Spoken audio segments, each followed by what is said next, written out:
Struggling to sound British? Miss these 16 secret phrases natives use daily? Today I reveal them. Sound native instantly. Challenge: master them now. Unlock the secrets. Let's go. Do you want to sound more British? Step away from the textbook. Learn the 16 phrases I have for you today and sound British instantly. And if you're really serious about sounding like a true Brit, then I've created my amazing British phrases guide for you. This is a free PDF that you can download today. It's your essential guide to sounding British. To download that for free, just click on the link in the description box or scan that QR code there, join my mailing list, and I'll send it to you via email. Oh, one other heads up. Black Friday is coming, and it's going to be my biggest offer of the year/ever. If you have been thinking about enrolling in one of my courses, but you want the best price you can get, you'll definitely want to be on my Black Friday waiting list.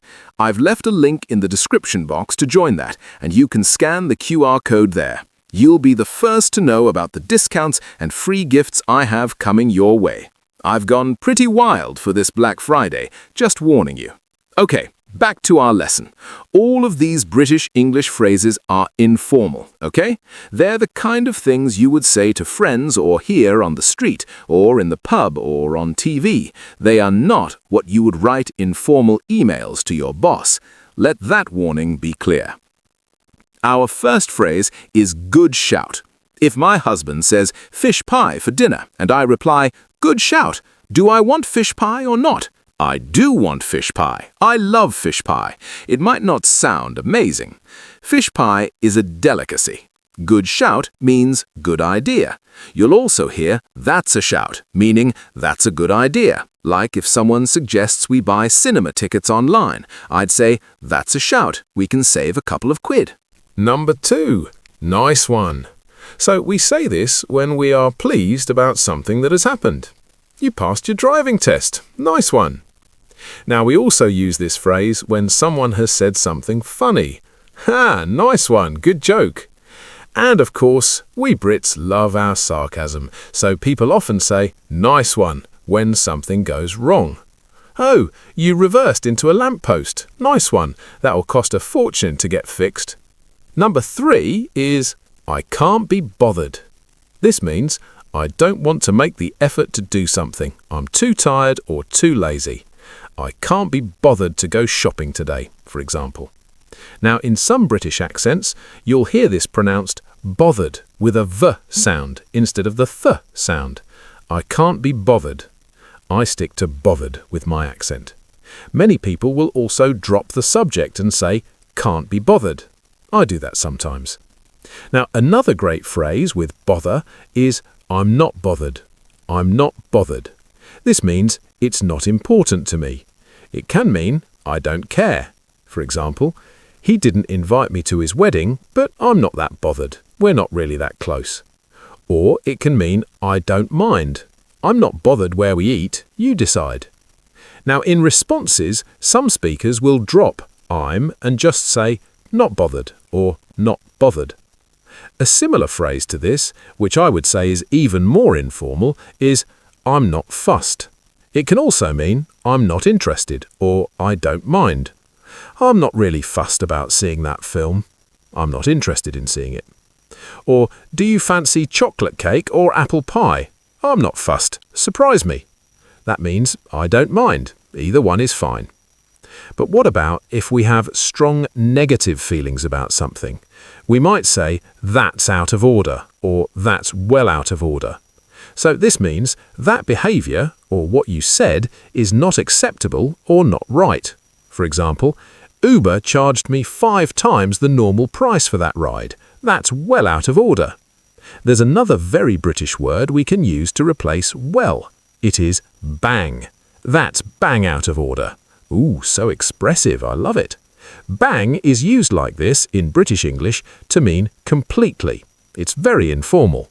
An example, Harry arrived bang on time as per usual. And speaking of being bang on time, our next word is sharpish. And yes, it's a word, not a phrase, but it's very British. It means quickly. It's often used with the adverb pretty sharpish. We need to leave pretty sharpish if we want to catch the 8:15 train, or clean this mess up sharpish before Mum gets home. Sharp is also used with times to mean exactly. For example, the meeting starts at 7 sharp, so don't be late. You can also say on the dot, at 7 on the dot. Keeping with the theme of moving quickly, we have our next phrase, leg it. This means run, especially run away or escape. It's the kind of thing you might say when you're a kid and you kick a football into your neighbor's flower beds. He looks furious. Leg it. Now notice that this is pronounced almost as one word, leg it. Okay, I wonder which has been your favorite phrase so far. Mine is bang out of order, but my actual favorite is still coming up, so stick around to find out what it is. Learning phrases like these is powerful because this is real English, the kind people actually use every day, and that is the foundation of every course I create. You're not just memorizing grammar rules or vocabulary lists, you are learning through real conversations, story-based lessons, and meaningful context that mirrors daily life. Everything is carefully built so that you can start using what you learn from day one. I am giving you the biggest savings, the best deal, and the most value I have ever offered in a sale. Black Friday week starts in just a few days, and I cannot wait to show you what we've got on offer. Click the link below or scan the QR code to join the waiting list. You will be the first to know the moment this goes live. Let's make 2026 incredible. Okay, back to our phrases. If you have done something that has made you leg it, you might need a bit of luck. And this is where our next phrase comes in. Touch wood. So we say this to avoid bad luck after mentioning something positive. We seem to have lost him. Touch wood. I touched my head because it's a joke that if you can't find wood, touch your head as it's made of wood. But most people do try and touch the nearest wooden item. In North American English, you're more likely to hear knock on wood. I wonder if you say something similar in your first language. Let me know in the comments. Okay, next. A versatile one. You what? You what? Sometimes with a glottal stop at the end. You what?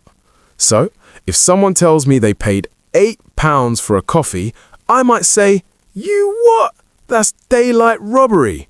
I'm expressing disbelief. I can't believe anyone would pay £8 for a coffee. Notice how I stressed what, and I pronounced you with a weak form. You what? And many Brits will use the glottal stop at the end instead of a T. I use that a lot. You what? Okay, how about this one? You what? I didn't catch that. So we can say you what to say sorry or pardon. Now this isn't polite, so we wouldn't say it to a teacher or in some workplaces. It's like saying, what did you say? I didn't hear that. Another way we use you what is when we don't understand something. And again, it's not the politest way to say, I don't understand. Next, possibly the most British thing you will ever hear, and my favorite phrase in the video. I'm gasping for a brew. Okay, if you're gasping for something, you really want or need it, and it's often a drink. But do you know what a brew is? It's a cup of tea, or a cuppa. And did you know that about 100 million cups of tea are drunk every day in Britain? None of them by me. I am a coffee girl. But this is the phrase to sound just like one of us. You can also say, I'm gasping, and everyone will know what you want. Can you put the kettle on? I'm gasping. I'm desperate. After you've had your brew, you might say this. I'm just going to pop to the loo. I'll slow that down. I'm just going to pop to the loo. So if you pop somewhere, you go somewhere quickly for a short time, and the loo is the toilet. So popping to the loo is going to the bathroom. Did you notice the informal contraction, gonna, to going to? What's the full form? Going to. We have another informal contraction in our next phrase. Gimme a bell. Gimme is short for give me, and gimme a bell means give me a call or call me. An example, Give me a bell later when you're ready to head out. In British English, you will also hear, give me a ring. Give me a ring. This isn't someone asking for jewelry, it means call me. To ring someone means to call someone, so we say, give me a ring. Next we have fair enough. Fair enough. This is a way to say that something seems reasonable or that you accept something. So if someone tells you that they are too busy to have lunch with you, you might say, fair enough. Another example, if you didn't like the food, fair enough, but don't leave a 1-star review just because of the decor. Number 15 is a word you might recognize in a different context, cheers. But what does it mean in this sentence? Cheers for all your help. It means thank you. It's an informal way to thank someone. A really informal synonym in some British dialects is tar. You'll hear no tar or tar very much. It's not something I say, but it's fairly common in some parts of the UK and elsewhere. Cheers and tar also mean goodbye, so they're phrases we might use when we're leaving or when we're off. And that's our final British phrase, I'm off. It means I'm going or I'm leaving. Right, I'm off. But I'm not off yet. We're not finished here yet. We have to do a quiz and check what you've learned and see how British you are. Now I will show you 5 sentences and 5 responses. You need to match the response to the sentence. Here are the sentences. 1. I got a promotion. 2. Everything's gone well so far. 3. Do you want to try that new Italian tonight? 4. Here's your coffee. And 5. I'm not a big fan of traditional British food. Are you ready for the responses? We have A. I'm not fussed. B. Fair enough. C. Nice one. D. Cheers. And E. Touch wood. Pause the video if you need to. Here are the answers. Number 1 should be nice one, as in well done on the promotion. 2. Touch wood. Don't ruin the fact that everything has gone well up to now. 3. I'm not fussed. I'm not that interested in trying the new restaurant. 4. We have cheers, as in thank you for the coffee. And 5 has to be fair enough. I respect your opinion about British food. How did you do? Let me know your score out of 5 in the comments. And remember that you can download the free British Phrases Guide that goes with this video by scanning that QR code there or clicking the link in the description box. And you can sign up for my Black Friday sale waiting list by scanning the other QR code or clicking the other link in the description box. I will see you soon for another lesson. Mastered these phrases? More secrets next. Subscribe, hit bell, don't miss out.